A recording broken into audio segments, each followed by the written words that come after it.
कुरान पढ़ना है तो मुआज बिन जबल से कुरान पढ़ लो।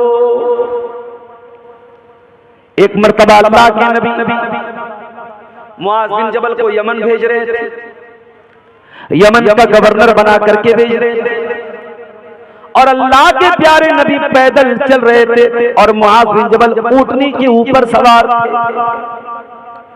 अल्लाह के प्यारे नबी उनको समझा रहे थे, नसीहतें कर रहे थे, बता रहे थे कि उनको यमन में जाके क्या क्या करना है। उन्हीं बातों के दौरान अल्लाह के प्यारे नबी ने फरमाया, ऐ मुआज बिन जबल, हो सकता है कि आइंदा साल तुम मदीने में आओ और तुम्हारी मुलाकात तुम्हारे नबी से न हो पाए। ऐ मुआज बिन जबल, हो सकता है कि आइंदा साल तुम मदीने में आओ और तुम्हारा गुजर तुम्हारे नबी की कब्र के पास, तुम अपने नबी का दीदार न कर पाओ, तुम अपने नबी को देख न पाओ। हो सकता है कि आइंदा साल तुम अपने नबी से मुलाकात न कर पाओ। इतना सुनना था, मुआज बिन जबल ज़ारो कतार रोने लगे। ऐ अल्लाह के नबी, क्या वो दिन भी हमको देखना पड़ेगा जब आप इस दुनिया से चले जाएंगे और आपका दीदार हमें नसीब न होगा। आपने मदीना की तरफ अपनी नजरें उठाई और आपने फरमाया, ऐ मुआज बिन जबल, कयामत के दिन सबसे ज्यादा मेरे करीब रहने वाले वो लोग होंगे जो मुत्तकी होंगे, जो परहेजगार होंगे, जो अल्लाह ताला से डरने वाले होंगे। कोई भी हो, अगर तकवा वाला है, अल्लाह से डरने वाला है, कयामत के दिन वो अपने नबी के साथ रहेगा। अल्लाह के नबी ने मुआज बिन जबल को तसल्ली। मुआज बिन जबल वो सहाबी है, एक मर्तबा अल्लाह के नबी ने इनका हाथ पकड़ा और हाथ पकड़ के फरमाया, वल्लाहि इन्नी लउहिब्बुक, ऐ मुआज, अल्लाह की कसम मैं तुझसे बहुत मोहब्बत करता हूँ। ओ लोगों, ये कितनी खुशकिस्मती की बात है, ये कितनी बड़ी खुशनसीबी की बात है। अल्लाह के नबी किसी से कह दें कि मैं तुझसे बहुत ज्यादा मोहब्बत करता हूँ। अल्लाह के प्यारे नबी मुआज बिन जबल से कह रहे हैं, वल्लाहि इन्नी लउहिब्बुक, ऐ मुआज बिन जबल, अल्लाह की कसम मैं तुझसे बहुत मोहब्बत करता हूँ। और उसके बाद अल्लाह के नबी ने इनको एक दुआ सिखाई थी, हर फर्ज नमाज के बाद उस दुआ को पढ़ने का हुक्म दिया। मुझे उम्मीद है कि वो दुआ आपको भी याद होगी। कौन सी दुआ है? रब्बि अइन्नी अला ज़िक्रिका व शुक्रिका व हुस्नि इबादतिका, ऐ अल्लाह तू मेरी मदद फरमा कि मैं तेरा जिक्र करूं, मैं तेरा शुक्र करूं और अच्छे तरीके से तेरी इबादत करूं। हम ये नमाज के बाद दुआ पढ़ते हैं। ये दुआ अल्लाह के प्यारे नबी ने मुआज बिन जबल को सिखाई। ये वो सहाबी है जो ये हदीस रिवायत। मुआज बिन जबल कहते हैं, अल्लाह के प्यारे नबी ने 10 बातों की नसीहत की और 10 बातों में सबसे पहली बात आपने जो फरमाई वो भगैया वालों, वो नमाज के बारे में नहीं थी। पहली बात जो आपने बयान फरमाई वो रोजे के बारे में नहीं थी। पहली बात जो आपने बयान फरमाई वो ज़कात और हज के बारे में नहीं थी। आपने फरमाया, ला तुशरिक बिल्लाहि शैआ, ऐ मुआज बिन जबल, तू अल्लाह के साथ किसी को शरीक मत करना। कहीं ऐसा न हो किसी पेड़ के आगे, किसी मजार के आगे, किसी कब्र के आगे, किसी पत्थर के आगे तू सजदा जाके करने लगना। कहीं ऐसा ना हो तेरे घर में लाल काले पीले धागे तेरे बच्चों को पहनाए जाने लगे। कहीं ऐसा ना हो तेरे घर की औरतें भी मजारों पे जाके औलाद मांगने चली जाएं, नकली पीरों के पास, नकली बाबाओं के पास जाके औलाद मांगने लगे। आजकल आपने सुना होगा एक अशोक खरात नाम के नासिक के अंदर एक बाबा का मामला बड़ा वायरल हुआ। 100 से ज्यादा औरतों के साथ उसने रेप किया, जिनके वीडियोस अवेलेबल है, और कितनी होंगी अल्लाह आलम। और अशोक खरात का इतना बड़ा कांड दुनिया के सामने आया तो कोई ऐसी कार्रवाई नहीं हुई, कोई उसके घर पे बुलडोजर नहीं चला।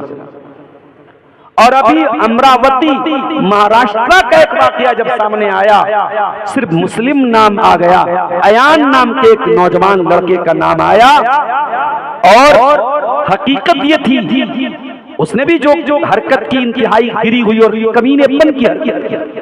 उसने बहुत सारी लड़कियों को अपने जाल में फंसाया और सही बात यह कि 8 लड़कियों का वीडियो उसका वायरल हुआ और पुलिस ने गिरफ्तार भी किया, उसके घर पर बुलडोजर भी चला और 8 वीडियो को मीडिया आज 180 वीडियो बना के पेश कर रही है। सिर्फ नाम में मुस्लिम आ जाए तो मीडिया का रवैया देख लीजिए। अशोक खरात के मामले में जो मीडिया खामोश थी, जब नाम अयान आ गया, मुस्लिम नाम आ गया, तो मीडिया में सबके बयानात भी आने लगे।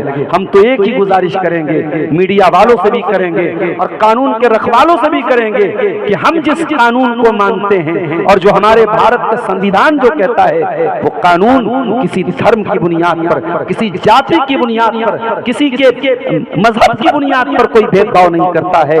कानून के चेहरे पर पट्टी बंधी रहती है, कानून मजहब के मामले में अंधा होता है।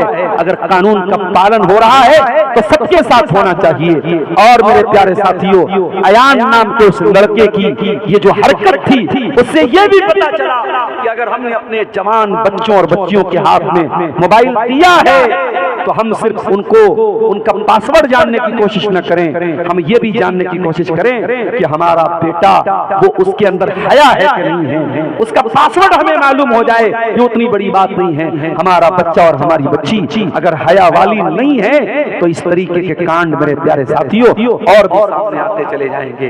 तो आप गौर कीजिए, अल्लाह के नबी ने जो 10 बातों की नसीहत की है, उसमें सबसे पहली बात आपने कही, ला तुशरिक बिल्लाहि शैया, अल्लाह के साथ तो किसी को शरीक कर।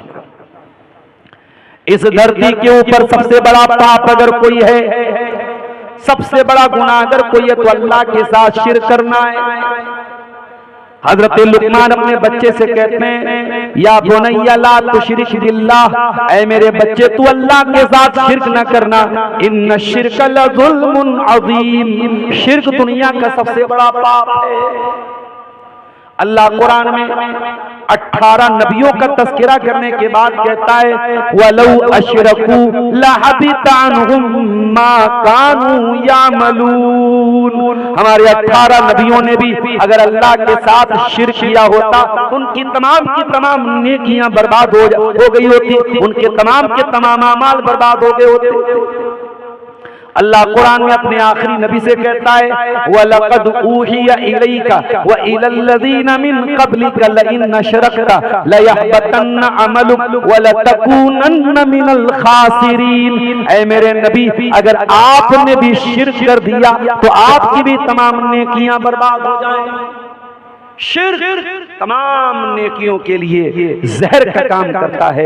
अगर इंसान हाजी है, नमाजी है, उम्रे कर चुका है, लेकिन अगर शिर्क करके दुनिया से जाता है और तौबा किए बगैर मर जाता है, उस इंसान की मग़फ़िरत नहीं हो सकती। अल्लाह ने ऐलान कर दिया कि मुशरिक के लिए जन्नत हराम है। इन्नहु मन युशरिक बिल्लाहि फ़क़द हर्रमल्लाहु अलैहिल जन्नह, जो अल्लाह ताला के साथ शिर्क करेगा उसका ठिकाना जहन्नम में, व मअवाहुन नार, उसका ठिकाना जहन्नम में, जन्नत उसके लिए हराम है। व मा लिज़्ज़ालिमीन मिन अंसार, और ऐसे जालिमों का कोई मददगार नहीं है। मेरे प्यारे साथियों, आज आपके झारखंड के बहुत सारे नौजवान हिंदुस्तान के मुख्तलिफ इलाकों में रहते हैं। कोई जयपुर में रहता है, कोई दिल्ली में रहता है, कोई मुंबई में रहता है, कोई कलकत्ता में रहता है। अगर अपने बच्चों को पैसा कमाने के लिए अगर अपना गांव छोड़ करके दूसरे शहर भेजते हो तो कम से कम उनकी बुनियाद को इतना मजबूत करके भेजो कि आपका बेटा दुनिया के किसी भी कोने में चला जाए, अल्लाह की जात के साथ वो शिर्क न करे, तौहीद पर कायम रहे, तौहीद पर जिए और तौहीद पर मरे। ये तरबियत मेरे प्यारे साथियों, ये भी हमारी जिम्मेदारी है, अपने बच्चों की वो तरबियत हम करें। कुरान करीम में अल्लाह ताला ने हजरत इब्राहिम की दुआ को बयान किया। इब्राहिम अलैहिस्सलाम दुआ करते हैं, कहते हैं वजुनुबनी व बनिया अन नाबुदल असनाम, ऐ अल्लाह तू मुझे भी शिर्क से बचा, मुझे भी बुत परस्ती से बचा, और अल्लाह मेरे बच्चों को भी तू बुत परस्ती से बचा, मेरी आने वाली नस्लों को भी तू बुत परस्ती से बचा। अगर इब्राहिम को अपनी औलाद का डर है, अगर इब्राहिम को अपनी आने वाली नस्लों का डर है, तो हमें और आपको तो और ज्यादा डरना चाहिए। अपने बच्चों बच्चों का ईमान को बचा लो मेरे प्यारे साथियों। मैं नहीं कहता हर बच्चे को आलिम बना दो, हर बच्चे को हाफिज बना दो, मैं ये नहीं कहता। मैं आप अपने बच्चों को डॉक्टर भी बनाओ, आप अपने बच्चों को इंजीनियर भी बनाओ,